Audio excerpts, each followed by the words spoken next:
All right, we are 6 o'clock, so I'm going to call our meeting to order.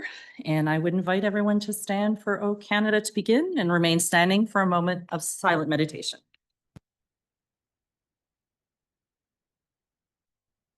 O Canada, our home and native land, true patriot love in all of us common. With glowing hearts we see thee rise, the true north strong and free. From far and wide, O Canada, we stand on guard for thee. God keep our land glorious and free. O Canada, we stand on guard for thee. O Canada, we stand on guard for thee.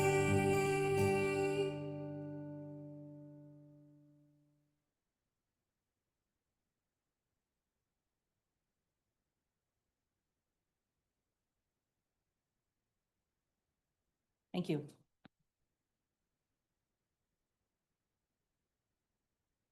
So I do want to recognize that our MPP, John Jordan, is with us this evening. And he's here to help with a special presentation we're going to get to in just a moment. And he is on a tight timeline, so I'm going to move through these first parts quickly so that we can get to the presentation. Attendance, Madam Clerk. We have all in attendance, Your Worship. Thank you. Approval of the agenda. Our motion is that the agenda be approved as presented. Moved by Councillor Ferguson and seconded by Councillor Lowe. All in favor? Thank you very much. The agenda is approved. If there's any disclosure of pecuniary interest and general nature thereof, make that statement at this time. Okay. And approval of the minutes. Our motion is that the council minutes dated January 27th, 2026 be approved as presented. Moved by the Deputy Mayor and seconded by Councillor Ferguson. Were there any errors or omissions in the minutes? Seeing not, all in favor? Thank you. The minutes are approved.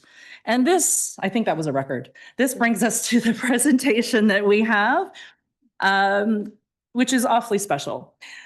So Bridging Generations was recognized by the province at a special ceremony in Toronto a few weeks ago, and really very pleased to welcome members of Bridging Generations Age-Friendly Pakenham here this evening.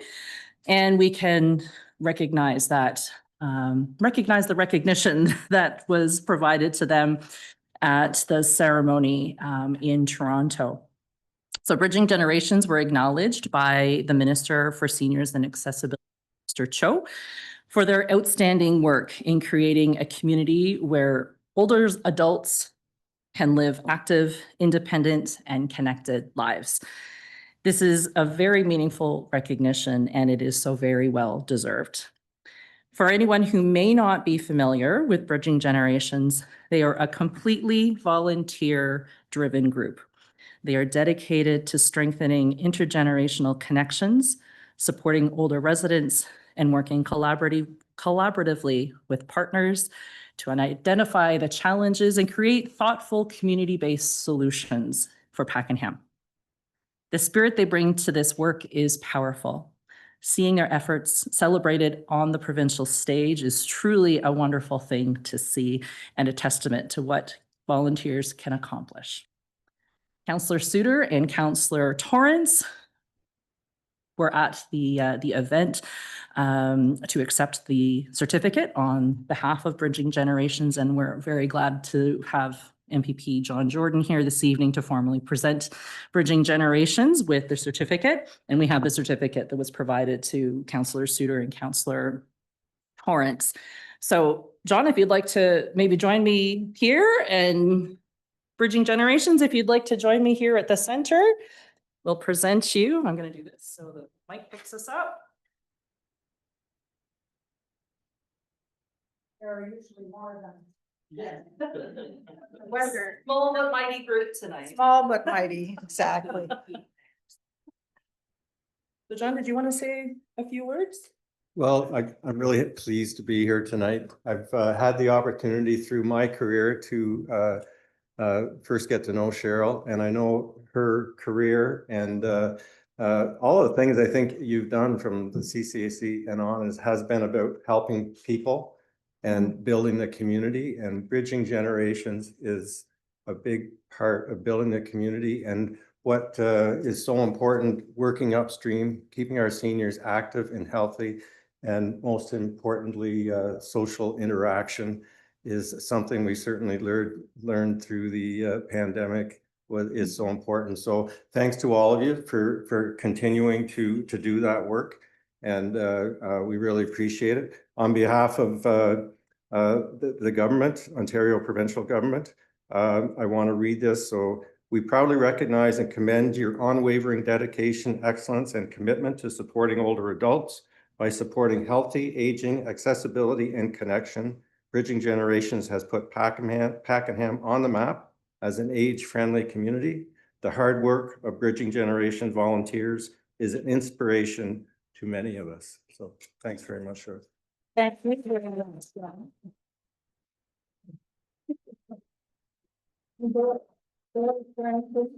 Jeff Mills was our inspiration from the very beginning. That was in 2016 when he was working with Mills Community Support and kind of brought the whole framework to us. So thank you for being here. And there are many others. There's 14 of us when we're all together.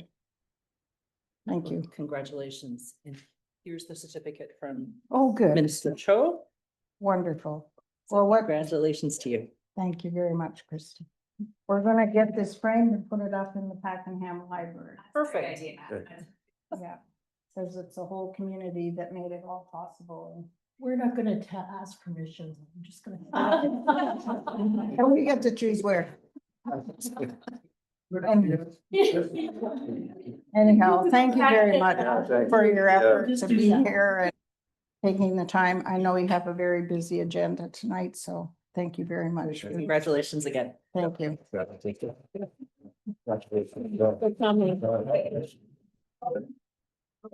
Oh, yeah.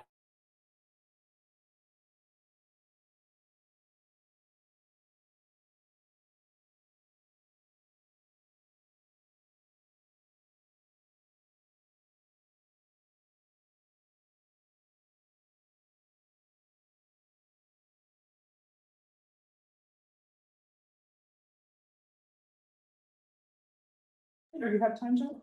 Yeah. Perfect.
All right. Well, we don't always get to start with something as exciting as that, so glad you folks were able to be here for that special presentation. So the next item on the agenda has been deferred to the next meeting. So we'll move right to the public meeting, which is for Adelaide Street, and I'll go to our senior planner here. Thank you very much, Drew. Thank you, Your Worship. Before I begin, I'm going to be reading a preamble in accordance with the requirements of the Act. In accordance with Section 34 of the Planning Act, before a decision is made by an approval authority, the approval authority shall ensure that a public meeting is held. This is a statutory public meeting for the purpose of giving the public the opportunity to make submissions with respect to the proposed zoning bylaw amendment. If a person or public body would otherwise have an ability to appeal the decision of the municipality of Mississippi Mills to the Ontario Land Tribunal, but the person or public body does not make oral submissions at the public meeting or make written submissions to the municipality of Mississippi Mills before the bylaw is passed, the person or public body is not entitled to appeal the decision. If a person or public body does not provide written submissions or participate in the hearing, the council may proceed in your absence and you will not be entitled to any further notice of the proceedings. It is the practice of the council, after hearing all evidence, to make a decision in public to approve, deny, or defer a zoning bylaw amendment. Persons taking part in the public meeting and wishing a copy of the decision must make a written request to the assigned planner. Persons or public bodies were asked to pre-register with the planning department with their name and address to make comments. Oral and written submissions will continue to be accepted following the public meeting. A brief overview of the proposed zoning bylaw amendment will be provided by staff. If the applicant has registered as a speaker for this public meeting, they may also make a presentation to the public at this public meeting. The public will then be provided an opportunity to make comments and ask questions. I can confirm that we do have several registered public speakers for tonight, including the applicant. And with that, the subject zoning bylaw amendment tonight is D14-115-25, and the subject property is 195 and 197 Adelaide Street. Here we can see the subject property outlined in blue. It's an irregular shaped parcel. It's approximately 2,200 square meters in size. It contains an existing semi-detached dwelling that's oriented perpendicular to the frontage of Adelaide Street. As well, it features a detached garage at the apex of the T. The subject property has frontage on both Adelaide Street and Napier Court. Specifically on Adelaide, it has approximately 15 meters of frontage, and then on Napier Court, 18. The subject property is generally surrounded by residential uses with a variety of single detached, semi-detached, and townhomes. The subject property is designated residential in the community official plan and is currently split zoned in the zoning bylaw, being both residential second density and development. Just turning your attention to the image on the screen, we can see the R2 portions of the subject property outlined in yellow, with the development zone being those lands that are partially gray. Just for clarity, the development zone is essentially a placeholder that acknowledges that future development is to take place. And to maintain flexibility for that development, only existing uses and buildings are permitted within that zone. As additional background, two consent applications have been provisionally approved by Lanark County's Land Division Committee for two new severed lots along the frontage of Napier Court. The applicant is tentatively proposing to develop a semi-detached dwelling in the future, where the semi would be have its common wall on the interior shared property line of the two severed lots. And just turning your attention to the image on the right, we can see the severed lots denoted in yellow with the retained lot denoted in red. Following completion of the severance, both the severed lot and retained lot would be split zoned, again being R2 and development. As well, both properties would be deficient in terms of lot frontage for a semi-detached. As you'll recall, I mentioned there is an existing semi on the retained lot. Following the severance, it would be deficient in terms of lot frontage. Additionally, the severed lots would be deficient in terms of lot area needed to accommodate a semi-detached dwelling in the R2 zone. As such, bylaw amendment was required as a condition of the consent approvals to address these zoning issues. Just emphasizing that point again, we can see here on the screen the approximate fabric. So bring your attention to the severed lots. You can see both an RED with both R2 and development. The purpose and effect of the subject zoning bylaw amendment application with regards to the severed lots is to rezone the property from R2 and development to residential second density special exception. Specifically, the R2 special exceptions zone would look to permit a reduced lot area of 250 square meters per unit, whereas the R2 zone requires 320 square meters per unit for a semi-detached dwelling. For further clarity, both lots in total have approximately 500 square meters in area, but the way the zoning bylaw deals with semi-detached dwellings is that it goes off of per unit basis. So whereas the entire frontage of both properties is approximately 18 meters, we only look at it on a per unit and per lot basis. So with that, the proposed zoning bylaw amendment looks to permit a reduced lot frontage of 9.1 meters per unit, whereas the R2 zone requires 10 meters per unit for a semi-detached dwelling. No additional performance standards are being requested to be relaxed through this application.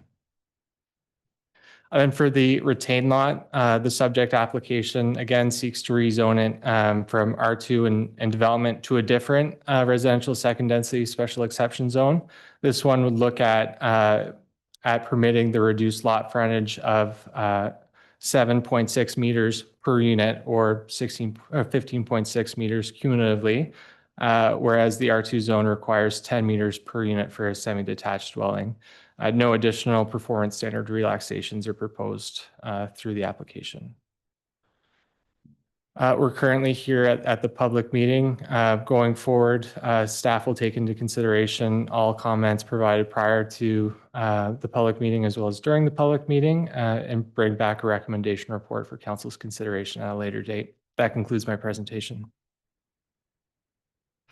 Thanks very much, Mr. Brennan. So I'm going to maybe just underline that where we are in the stages here. So there's no decisions by council for a number of steps yet. Really, the purpose of this evening is to hear from the public. One thing that I would like to make sure everyone is sure of is that written comment has as much weight as verbal comments. Not everybody feels comfortable speaking in this kind of format. So I just want to underline that there is no pressure to do so, that a written comment is just as weighted, if I could say it that way. So with that, I think I'm going to turn things to the clerk at this point. I know we have a number of speakers. So up first, I have a Kathleen Tahan. If you'd like to speak, you just wanted to sign in. Okay. Christine Bois. Yes, there's just the public. You could come there. Yeah, so if you are speaking, we'll have you come up and use the podium so that you have a microphone. That way that we're recording your comments. Anyone at home can hear your comments. You're live on the radio with us that way.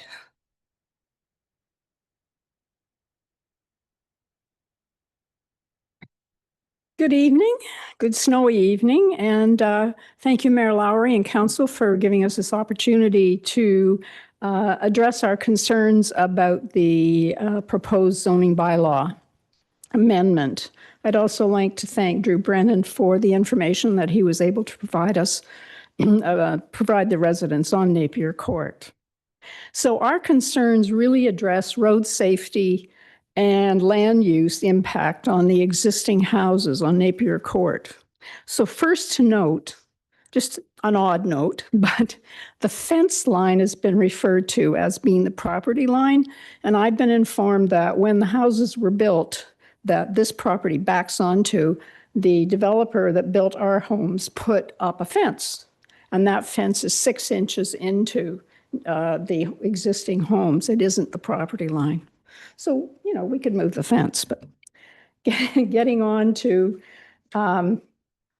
the other issues, we do appreciate and realize that building new homes provides taxes, and this is something very positive for the municipality. And I personally have always been someone who has been a firm believer in infill because it saves trees. Trees are important, but it also saves growing land. We need food. So I'm not opposed at all to infill. I'm just concerned about how it's done. But for us, it's about how are the houses constructed, and this can be concerning. The land abuts existing homes that have magnificent gardens, and the impact first of tearing up the land to build was going to have negative impact and probably kill some trees. These proposed homes are small, and the land size is small, and therefore the houses will have to be 2 or 3 stories to give people enough space. And this is going to provide shade to existing gardens, to existing homes. The height is also not consistent at all with the other homes on the street, which are 1 story. Now, we do agree that there is one house on the street that's 2-story. It was the first one built by the developer. But it is consistent with the front of the facade of the house is consistent with the other houses on the street. The design of that house is consistent with the other houses on the street.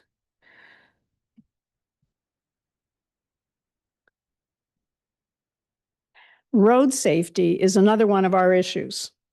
It appears that there's not going to be sufficient room for a decent-sized driveway, and that could accommodate 2 cars. 1 car will be on the road, impeding traffic flow, because there's going to be a very small backyard as well. Where are the kids going to play? We do know that on Adelaide now, with all the infill that's happened there, the buildings that have been put up, the yards are very tiny, the driveways are very tiny, and a summer night, if you're driving down Adelaide, you have to go very slowly because children are playing on the roads and dashing in and out between parked cars.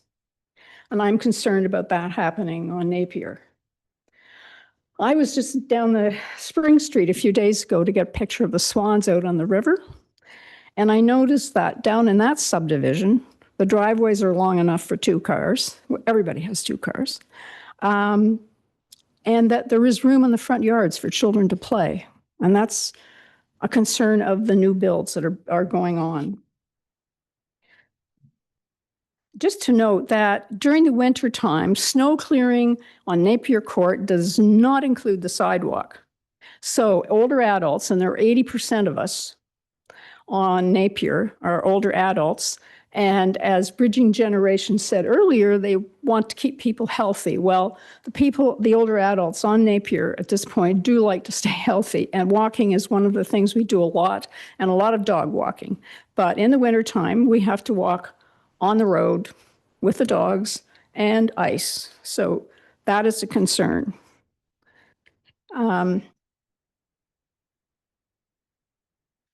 Also to add, there is a school bus pickup at the corner of Napier and Adelaide. And so therefore, Napier becomes a very busy street, and so is Adelaide at this point. Now, I'm going to quote Mayor Lowry, if she doesn't mind, and I hope your comments in the Globe and Mail were accurate.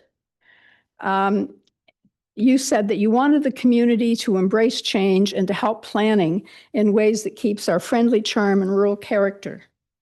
And further, you said that one of the things that is so important that as we grow is to encourage community pride and personal investment. Well, we have all embraced change. Pretty well all of us lived outside of Almonte or close to Almonte in much older homes, and we all bought new homes. We all bought new homes on a new street that has friendly charm and actually some rural character.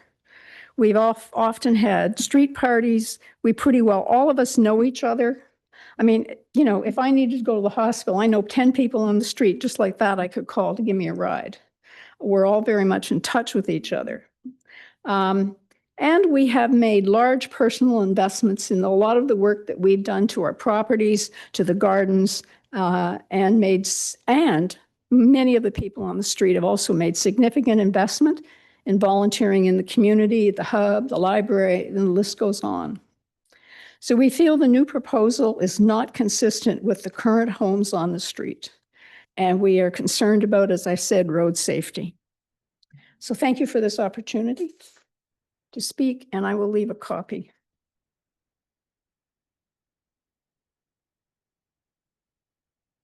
Thank you for your comments. Sandra Franks. If you wanted to speak. Sandra, did you want to provide comments? No? Okay. I have I'm sorry for mispronouncing your name, Menzigal. We discussed this beforehand also.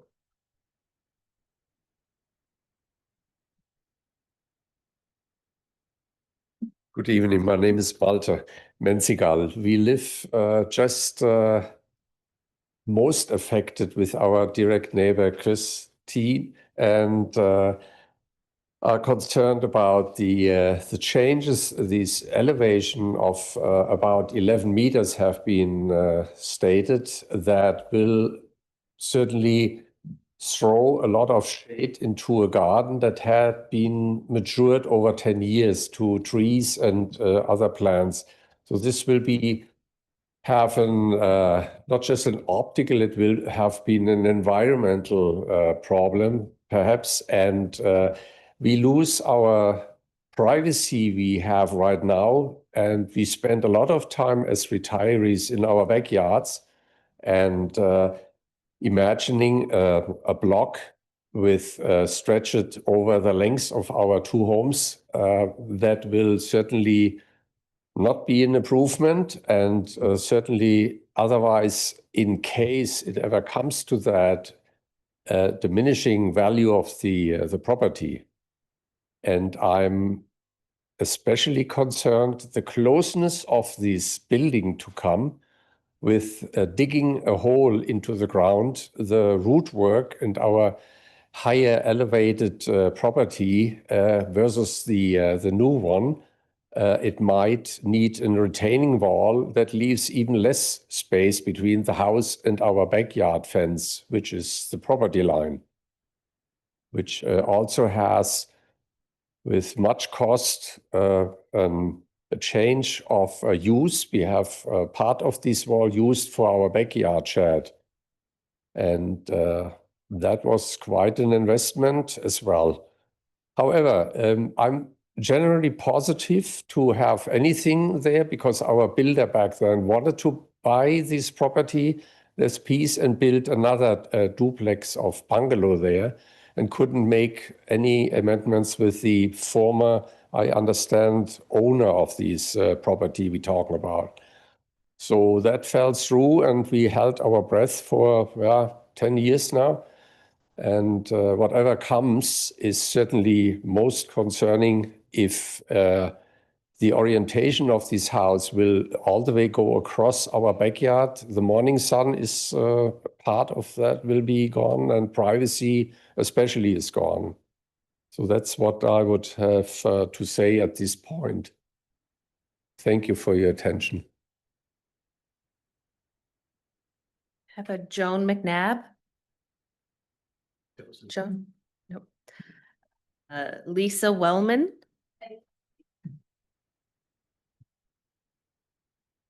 Thank you very much, councillors and mayor, for the opportunity for us to speak to you today. I know you've seen that there's quite a few of us come out, and it's a snowy day to make the trek out here. But we did want to come out because it isn't congruous with the street itself. Like when you look at the map, when you look at the zoning map and you look at the 9 meters, it's very reminiscent of the kind of smaller townhomes, the tighter townhomes that exist in Canada, that exist in other intensified areas. And it isn't consistent with this street. It isn't consistent with streets such as Mill, or communities such as Mill Run. And it's one of the reasons that people, retirees, or maybe soon to be retirees, flock to this kind of neighborhood, is that they get a bit more land, they get a bit more space, they get a bit more breathing room in Almonte. That's our primary concern. It's not with intensification, it's not with using the land, it's not with the applicant being able to monetize this land and build on the land. We're not objecting to that at all. What we are objecting to is something that is not going to be in place on this street. And It does sound, it literally sounds like NIMBY. I know it does sound like not in my backyard. I get that. We're literally saying not in our backyard. But it is the type of housing that is the issue for us, not necessarily the housing. We don't mind the housing. We love the housing. We love our street. But those kind of narrow townhomes without parking in a community that has no transit, you see it all over the place. My daughter just moved from Canada. She moved from a place where people were parking on the lawns because they only have one parking spot. You have a garage, but let's be real. It took me 2 months to get my garage cleaned up to put my car in it. Like, most people don't use their garage for that purpose, and the cars are everywhere. I know that Christine had spoken a little bit about the pressure on Adelaide. And what we saw, because those townhomes are beautiful and they're lovely, but they do put cars on our street because people don't have room to park, which is, to be honest, great. We kind of love the kids. One of the things we're quite cognizant of, though, and it struck me moving to Elmont, is that the kids here are a little bit like free-range chickens. I tell everybody who comes to my house, drive slow. If you think you're driving too slow, drive slower. Because the kids are on bikes in that neighborhood. They're coming in and out of cars. And if you start putting two homes that are not going to have sufficient parking, that are likely going to be transitional homes because they're going to be small, then you're going to have a bunch of people rotating through them. It's going to be more compressed. So that is, I wrote something and I sent it out to you guys today, and I think many of us signed on to it. So I'd just like to close with, I understand, having worked for a city politician way back in the day and working for a City of Cumberland planning unit way back in the day, I understand you guys hear this all the time. You hear, not in my backyard, don't do this to me, leave everything the same. It isn't that we want it the same, it's that we don't want this level of intensification on the street. We want our street to be more homogeneous and not to have something that's just going to be out of character. So that would be how I would close that. And thank you so much for your time. We have a Chris Babarek. Nope. And then last I have is a Catherine Curry.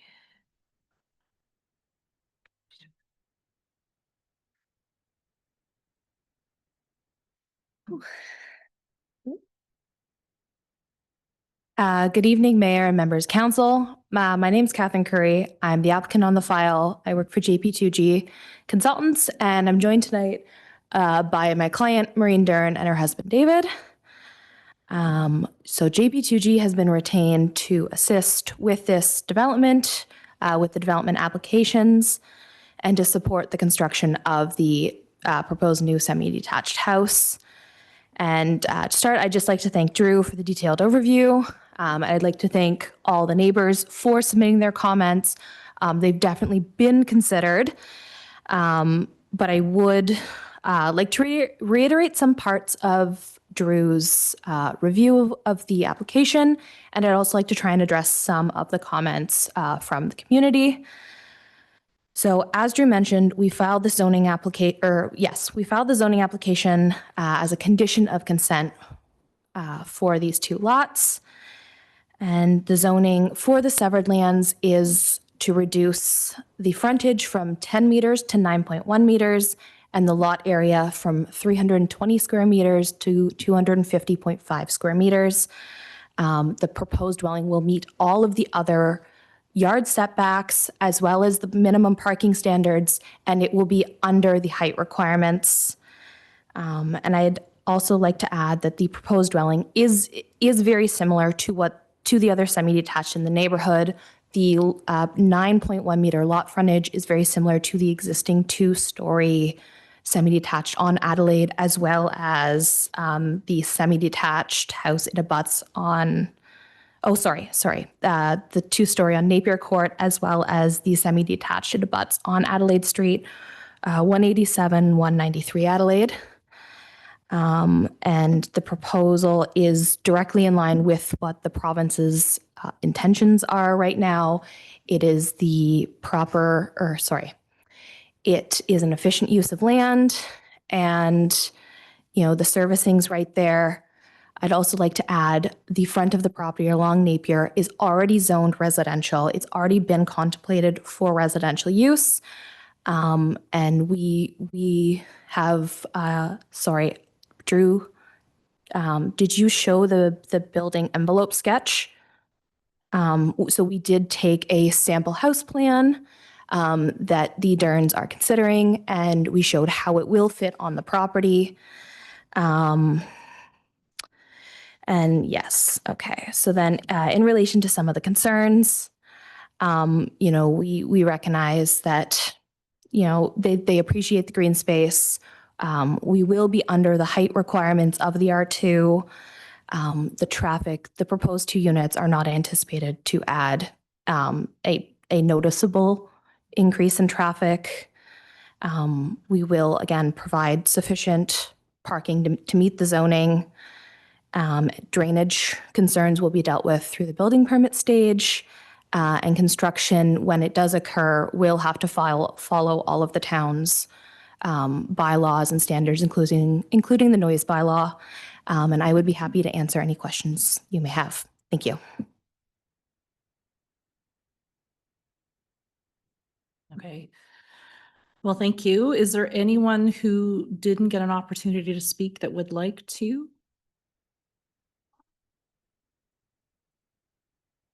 So if you're going to make some comments, if you don't mind using the microphone so that we can capture. Yeah. Yeah, there's folks at home and whatnot that won't be able to hear if we don't speak into the microphones. That's okay. Take your time.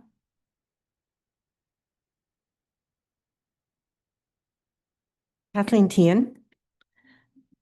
And I understand that there are floor plans available with, I guess, the proposed cladding, et cetera, so that have not been seen by the people here. And I understand this gentleman has them on his computer. And I think that that might go a long way to explaining many of the questions that have been presented.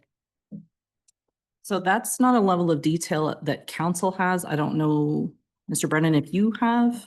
Through your worship, the planning department is not in receipt of any floor plans for the proposed semi-detached dwelling, nor the building elevations.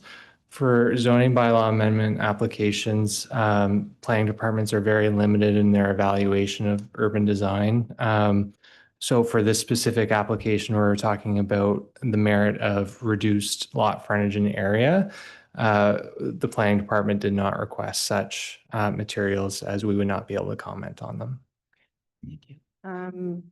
It is I am of the mind that having a visual of what is intended would answer many of the questions and relieve some of the anxiety of what is being presented.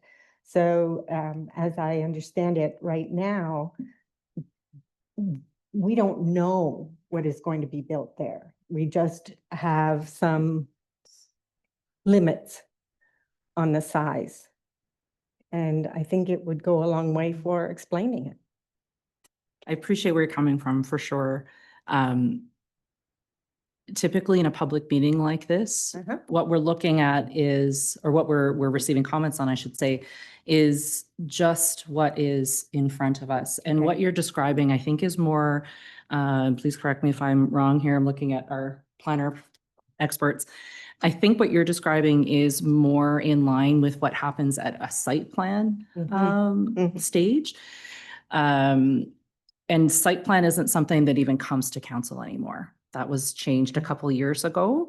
It's staff that look at site plan sort of down the road of these kinds of applications, but not in relation to this kind of application, if that makes sense. Yes. And I do appreciate that that would be information that would perhaps put at ease your thoughts of what's going to be in my backyard. It's just not something that is part of this stage in the process, but I do appreciate where you're coming from. I thank you for your time. Yeah. So if there's no other comments, like I had said at the beginning, written comment has just as much value. So, if you go home tonight and think of something in the middle of the night that you wish you had said, write it down. Write it down and send it to our planning team. They're continuing to take comment until what time do you think, Mr. Brennan? To your worship, our intention is to bring forward our recommendation report on February 24th. So to meet the deadline to post the agenda, I would ask that all comments be received by next Tuesday. Okay, so we've got a little bit of time still to receive comments. If you think of other things, or if there's folks who are at home listening to this and haven't been able to provide a verbal comment, there's certainly still time to do that. And I can't underline enough that written comment is just as valuable as verbal comments. So I think with that, this will conclude the public meeting, and I thank you all for joining us. So at this point, we will move forward in our agenda to the Committee of the Whole report. We'll just give a minute for folks to head out.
So we're moving on to J1, which is the council remuneration.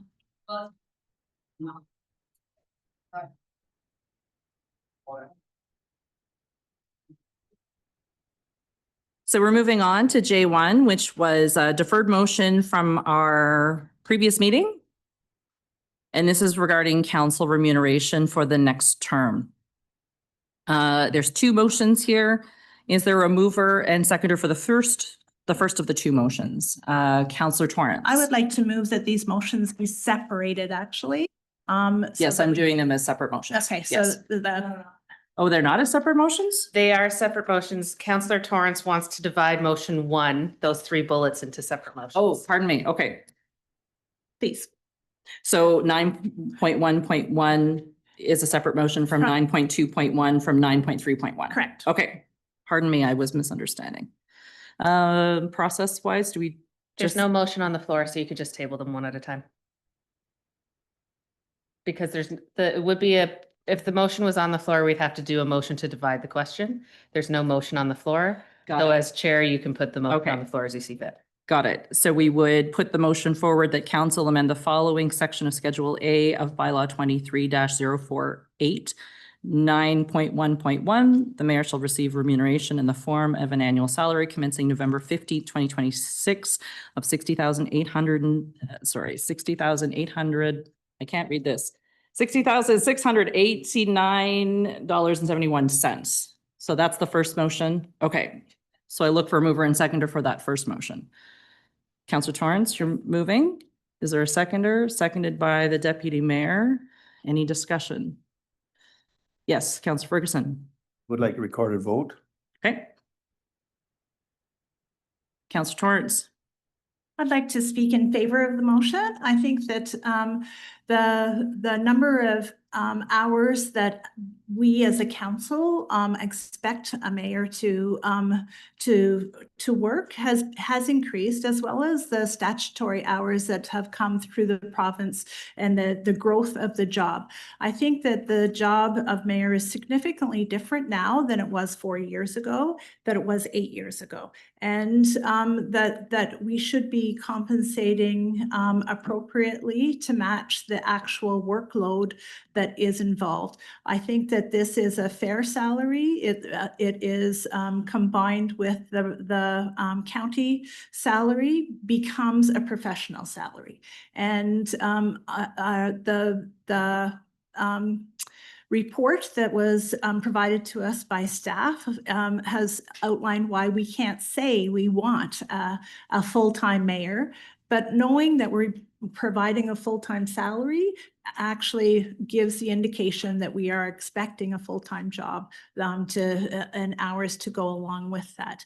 This cannot be about the mayor that we have currently. This is the mayor of the municipality, and it has nothing to do with the current mayor and the current job that the current mayor is doing. But I think this is the level of effort that we want from a mayor, and that is what we as Mississippi Mills are expecting when we think that we want to do advocacy, when we think that we want to do public relations, when we think we want to make sure we're keeping up in economic development and in building.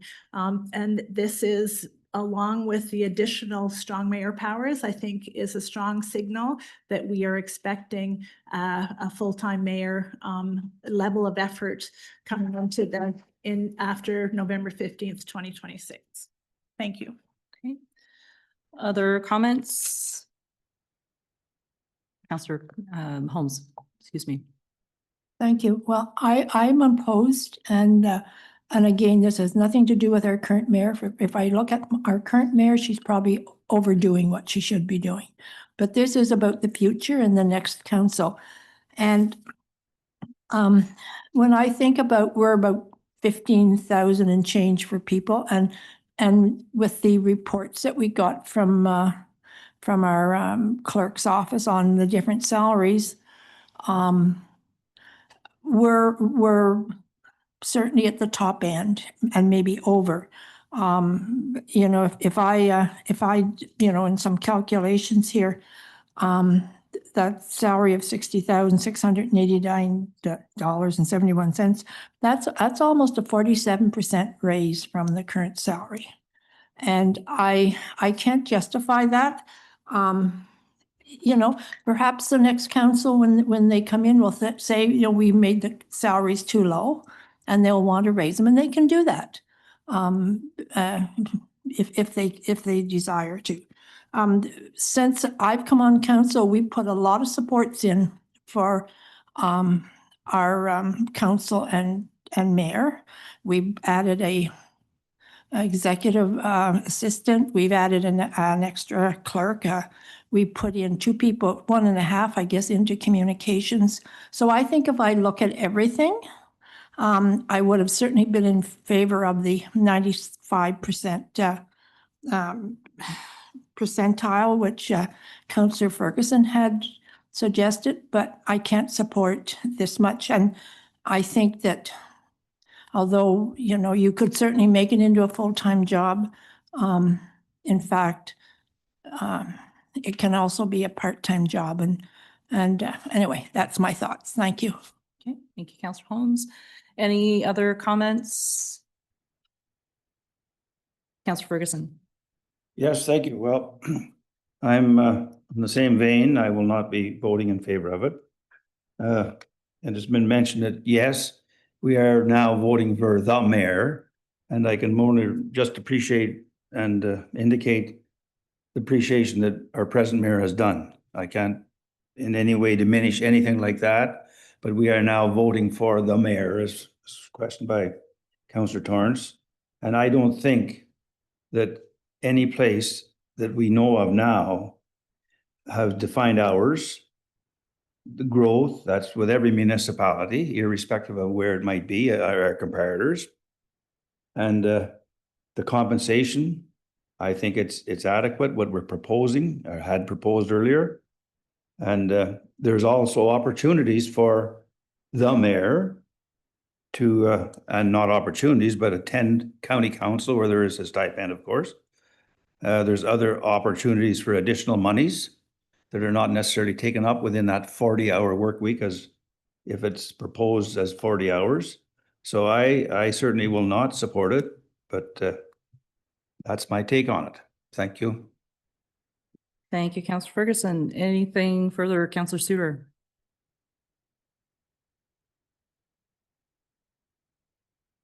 I've just got one question of Councillor Ferguson.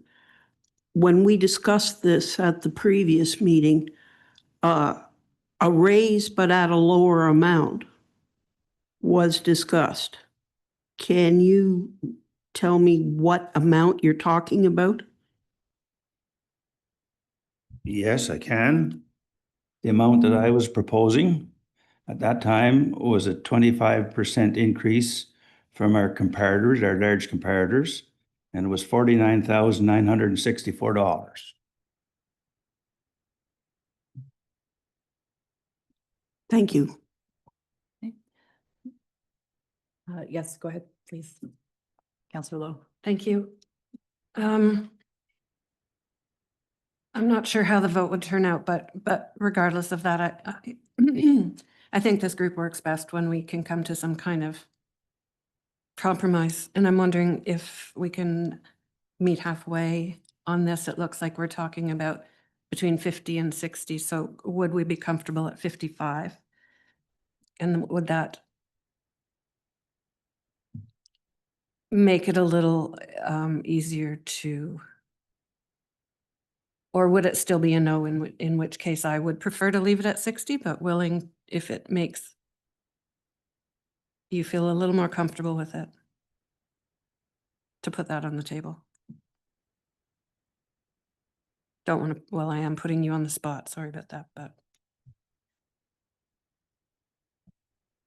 So we have Okay, a I motion don't- on the floor. yeah. Are you I would. directing a question to? No, I think I'm not going to put an amendment Okay. out. I think I'll leave it. Okay. Any other comments or questions? Councillor Suter. After the last meeting, I walked away and I appreciated all the comparators that we were given. And I appreciated the fact that the given salary, the current salary for our mayor is very low. And the first set of comparators we were given was a series of local communities. And of those, ones with populations that are similar, like Arnprior, Carlton Place, North Grenville, were nearly $10,000 to $12,000 more. Now that puts us up into the region that is proposed by Councillor Ferguson. The 60,689 was proposed using other communities, most of which are larger and some significantly larger than ours. What niggled at me was, I know that this is not simply an economic question or a piece for economic debate. It's also political. And I'm quite aware that by pegging it just under 50,000, that is pretty well a political stance, because both Councillor Holmes and Councillor Ferguson feel, and perhaps rightly, probably rightly, that in their constituencies, there will be aggressive pushback to a raise that's over $50,000. And I also recognize that you can make what you want of this job. We could get a mayor who doesn't want to do anything much beyond running meetings. I think they'd get a very harsh hit once they get orientation and once they're in that chair.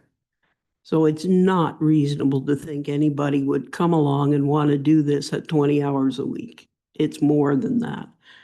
And consequently, you might or might not have gotten some information that I looked into that took the annual salary down and created wage rates at 30, 40, and 20 hours a week. And if it were 49.5, the hourly wage for 30 hours a week would be $31.73 an hour, which corresponds quite well to the top level of a bank teller. That's the top of the line, and it comes from the Canada Job Bank. So I'm not trying to sway this in any way. I did look, I saw that wage rates at maximums for a full-time job are considerably above that for anything that is in a professional capacity. And having said that, I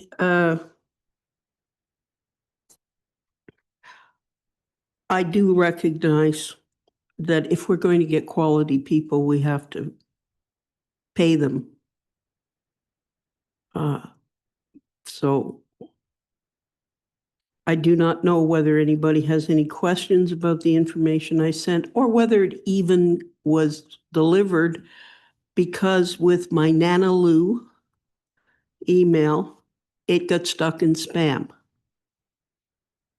And it may not have ever come out of the spam for many of you. However, even at $60,000 on a 40-hour week, you're talking about roughly $40 an hour.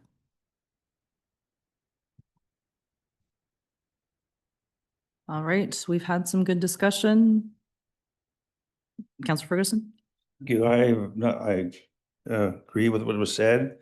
One exception, I certainly do not agree that it's political.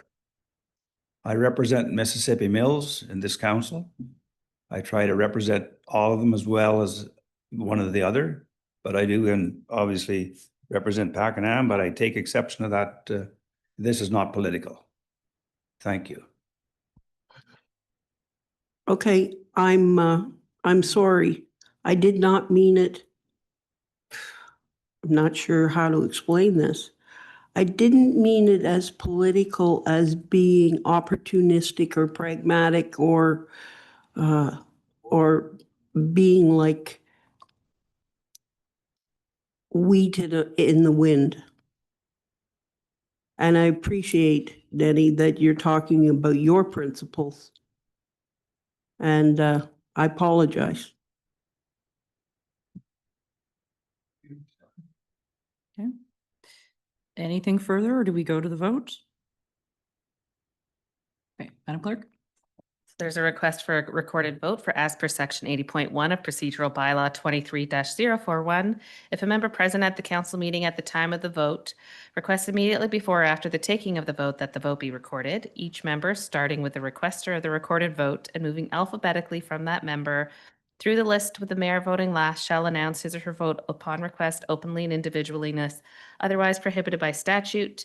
The clerk shall record the same and announce the result of the vote. So Councillor Ferguson requested the vote, yea or nay? Nay. Councillor Holmes? Nay. Councillor Lowe? Yay. Councillor Suter? Councillor Torrance? Yay. Deputy Mayor Manili? Yay. Mayor Lowry? Yay. That vote carries 5-2. All right, we will move on to the second motion, which is that council amend the following section of Schedule A of bylaw 23-048. This is section 9.2.1. The deputy mayor shall receive remuneration in the form of an annual salary commencing November 15th, 2026 of $30,425.67. Is there a mover and second for this motion? Moved by Counselor Suter, seconded by Counselor Ferguson. Thank you. Is there discussion on this item? Counselor Torrance and then the deputy mayor. I will be voting against this as well as against the next motion to come. For the very same reasons I voted in favor of the last motion. I think there has been a significant increase in the amount of work of the mayor, which is why I do believe there needs to be an increase in the compensation for that position. The deputy mayor and the councillors, I think I think we work darn hard for our wages, and everyone around the table works darn hard for them. But there's not been an increase in the expectations of the job. That in this term of council, we have adjusted the per diems for additional meetings that are attended. So additional work is recognized quite adequately, I think, in those per diems that are offered for additional work. I think that these salaries are already adjusted annually as per the rest of the staff of the municipality on a whatever basis that is, and budgeted for annually. And I think that the wages are actually just fine the way that they are currently. So I will be voting against these two motions. Thank you. Deputy Mayor. Yes, I was just looking at them and I thought it compared fairly decent to the mayor, the deputy mayor and councillors. So I'd probably vote in favor of the motion. I just think it looks reasonable in steps. Okay. The price. Thank you. Any other comments? Counselor Holmes. So I'm not sure how I'll vote yet, but I would make the comment that the deputy mayor's wages is actually going up 11.33%, which is very reasonable, I think. And councillors is going up 14.96%. And I do not feel that my workload has decreased one bit. So, and in fact, it has increased. So I think that although our mayor does a tremendous job, we still have a job to do and we need to be recognized. So I guess I would probably ask for a recorded vote also on these two. Thank you. Okay. Counselor Suter. I just have one question. I know that in the past 18 months, we have passed motions that have pegged our per diems and travel expenses to what the county pays. But have we, or did those include a pegging once we had established a 2027 pegging council increases to the county increases if there were annual increases? Did that happen? I just want to make sure I'm understanding your question. Are you asking about base salary and what the increase? I'm asking about base salary too. Was base salary involved in any of those motions? No. No, so it isn't. So this raise would be the raise for the next 4 years unless a future council changed it. Okay. That's correct. Okay, I just okay. wanted clarifications on that one form. Counselor Lowe. Thank you. I'm also a little, I can see both sides here. I do know, however, from having staff and hiring and seeing the salaries that they have increased, just like the cost, just like things are very, very expensive. Salaries have also increased, and what I would have hired somebody for in 2022 is nowhere near what I would need to pay to hire someone now. And so that is a part of my thinking, and I just wanted to share that. As I said, I'm still not sure. Any other comments? Okay, so Counselor Holmes, you've asked for a recorded vote. We'll go to the clerk. I'm not going to read that blurb again because I just read it, if that's okay I with think we everybody. can remember. So Counselor Holmes requested the recorded vote, so I'll begin with Counselor Holmes, yay or nay?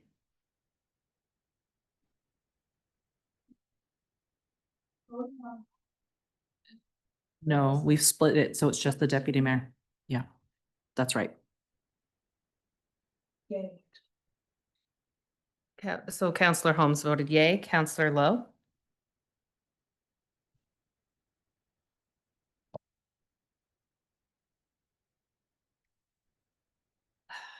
Yay.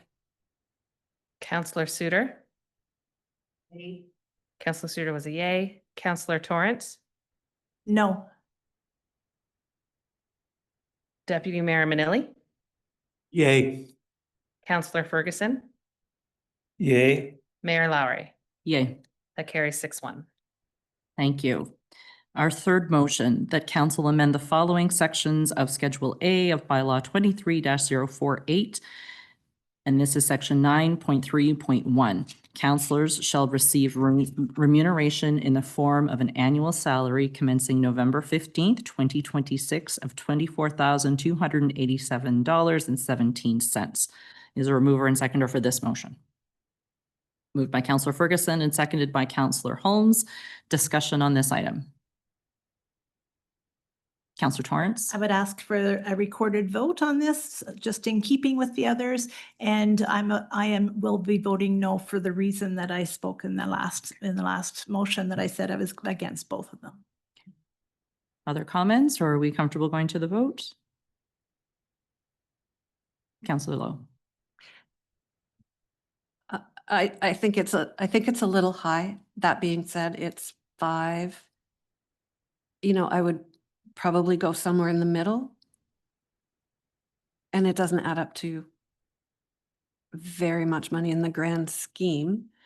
Well, that's what I'm thinking right now. I'm still thinking. Okay.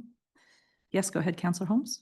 When I think about it and the whole business about the 95 percentile of similar municipalities, I think it's right there in the 95, if I remember correctly. Yeah, okay, thank you. Other comments, or can we go to the vote? Madam Clerk? Counselor Torrance requested the recorded vote, so I'll start with Counselor Torrance, yay or nay? Nay. Deputy Mayor Manili? Yay. Counselor Ferguson? Yay. Counselor Holmes? Yay. Counselor Lowe? You have too many mics on. Thank you. Yay. Counselor Suter? Yay. Mayor Lowry? Yay. It carries 6-1. Thank you. And moving on to our final deferred motion, that council amend section 11.9.1 to the following, coming into effect November 15th, 2026. The mayor, deputy mayor, and members of council may attend professional development events within the approved annual operating budget, which shall be increased annually at the same rate that the staff operating budget for professional development is increased by. Is there a mover and seconder for this final motion? Moved by Counselor Ferguson and seconded by Counselor Suter. Any discussion on this one? All in favor? Thank you, and that carries. Now moving on to the Committee of the Whole report from the 27th. We have the consent reports, and then there's, actually, no, we just have the consent reports. That's right, because yes, I remember now. Is there a mover and seconder then for the consent reports from January 27th? Thank you, Counselor Lowe and the Deputy Mayor. I'm imagining we have no discussion on this one. All in favor? Thank you, that carries. Let's see. nothing under the council report, so we are on to the bylaws. M1 and M2. Would anyone like to have a separate voter discussion on either of those two items? Yes, Councillor Holmes. Just a question, since we broke them up for the first vote, should they be broke up again and for this vote too? That's a good clerk question. Please no, because that means we'd have to write 3 different bylaws. So the bylaw, it has all those amendments to that one policy. It's a much tidier way when you're making the amendments to one bylaw versus passing 4 individual bylaws to amend a bylaw, if that makes any sense. Does that make sense, Councillor? It does, but it also means that if I disagreed with the first one, I am actually agreeing with it in the bylaw. Do you have any advice from that perspective? Because there was mixed on each of those 3 items. I mean, it is. Have a bylaw or a bylaw number drafted for that, so we'd have to defer it until the next meeting if that's the direction. Okay. To draft a second amending bylaw. What's the feeling? It's noted in the minutes, those who voted against on each of those and those who voted for. Do you need the additional recognition within the bylaw? Councillor Torrance? I'm thinking that the bylaw is confirming the wish of the council, the majority of council, as it approved those motions as they came through. So although I disagree with the second and third part, I feel that it has been the majority of council that's voted in favor of that I would support the majority of council in voting in favor of that bylaw. But at the same time, and that is a procedural way that I'm thinking about it, but that doesn't mean I would, if you, Councillor Holmes, wanted to split it and have 2 bylaws coming back next week, I would support your wish to do so. I think it confirms what the majority of council has already just voted on and under recorded vote. So Does this side of the table have thoughts? Go ahead, Councillor. I'd suggest we defer it, if that's of any assistance to the clerk. So I don't think we can defer. I think we would direct that we're looking for something different than this bylaw to come back, right? We're looking, I think, for 2. Yes, if that's the case, yeah. That's. How would you need us to provide that to you? I'll just do it. I don't. Based on this conversation? Yeah. Okay. It's not the clerk's favorite, I will say this, because procedurally it's not tidy.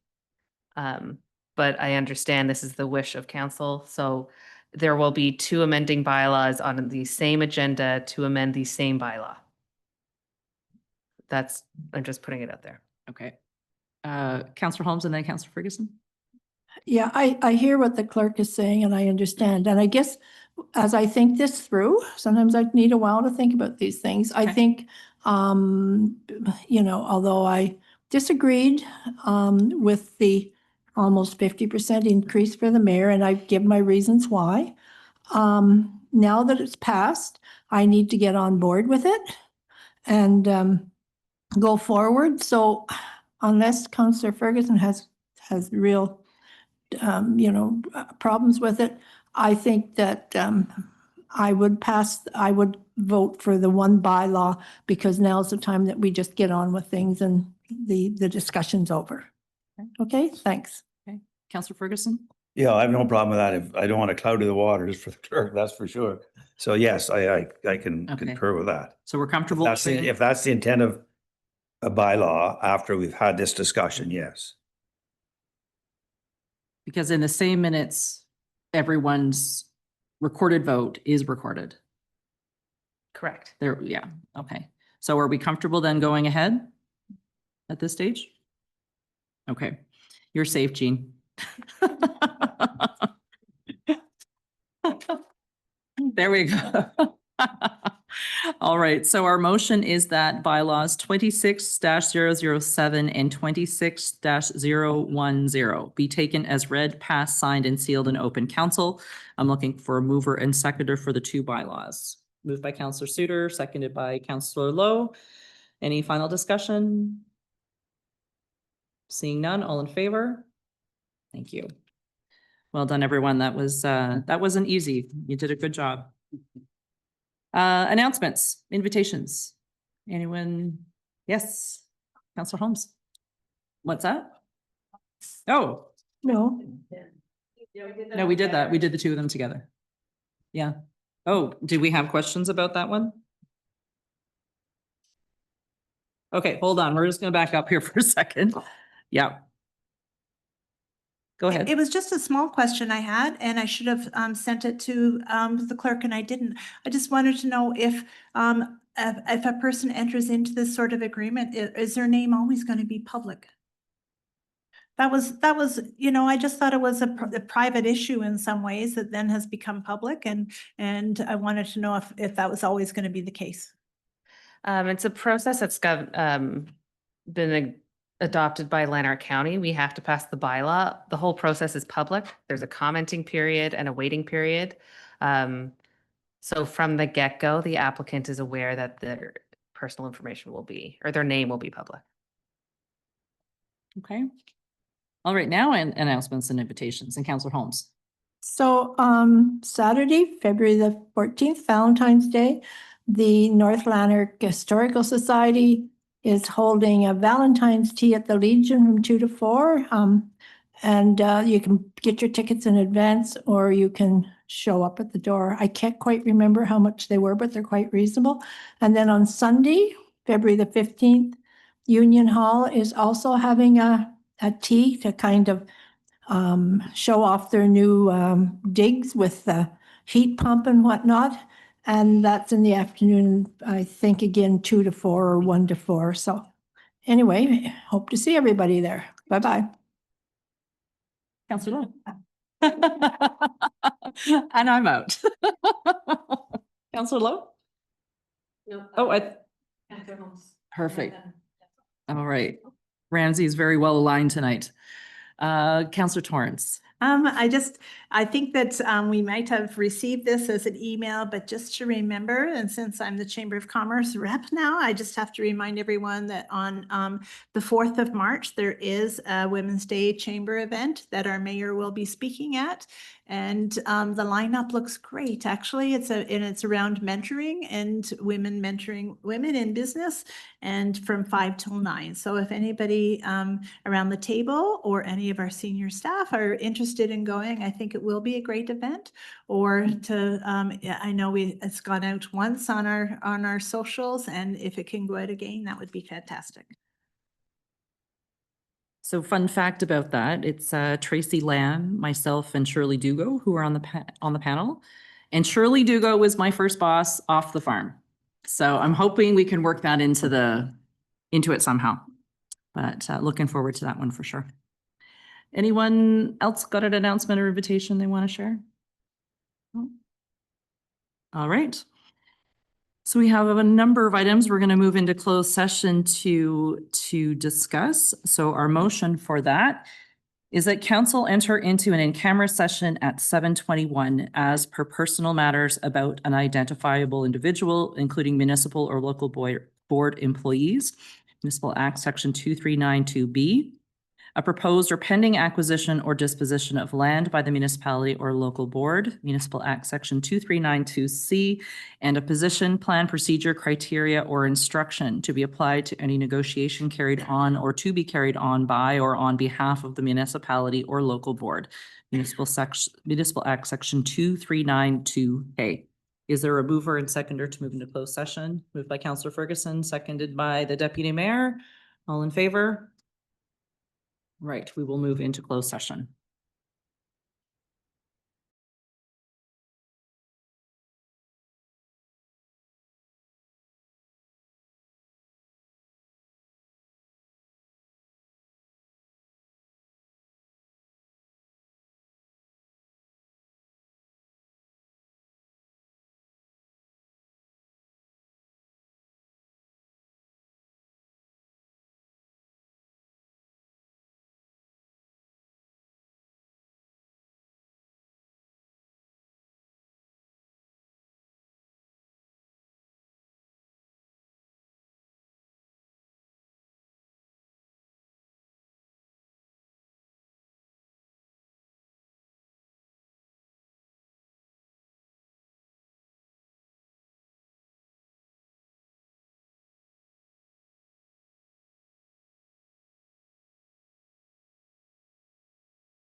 Okay, no, I'm good. I'm good. Here we are. So the rise and report from our closed session on item P1, the Heritage Advisory Committee appointment. We have a motion coming out of closed session.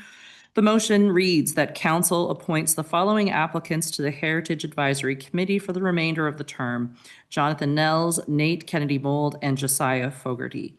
Is there a mover and seconder for the motion? Thank you, Councillor Lowe, seconded by Councillor Ferguson. All in favor of the motion? Thank you. That carries. On item P2, Real Estate Business Park, direction was provided to staff. On item P3, Potential Land Acquisition, information was provided to council and direction provided to staff. And on item P4, Real Estate Update to Industrial, direction was provided to staff. That concludes the rise and report. So I will move to the confirmatory bylaw. Our motion reads that bylaw 26-011, being a bylaw to confirm the proceedings of the Council of the Corporation of the Municipality of Mississippi Mills at its regular meeting held on the 10th day of February 2026, be read, passed, signed, and sealed in open council this 10th day of February 2026. Mover and seconder for the motion. Thank you, Councillor Holmes, and thank you, Councillor Lowe. All in favor of the motion? Thank you. That carries, and I declare us adjourned at 8:23. Thank you very much, everyone.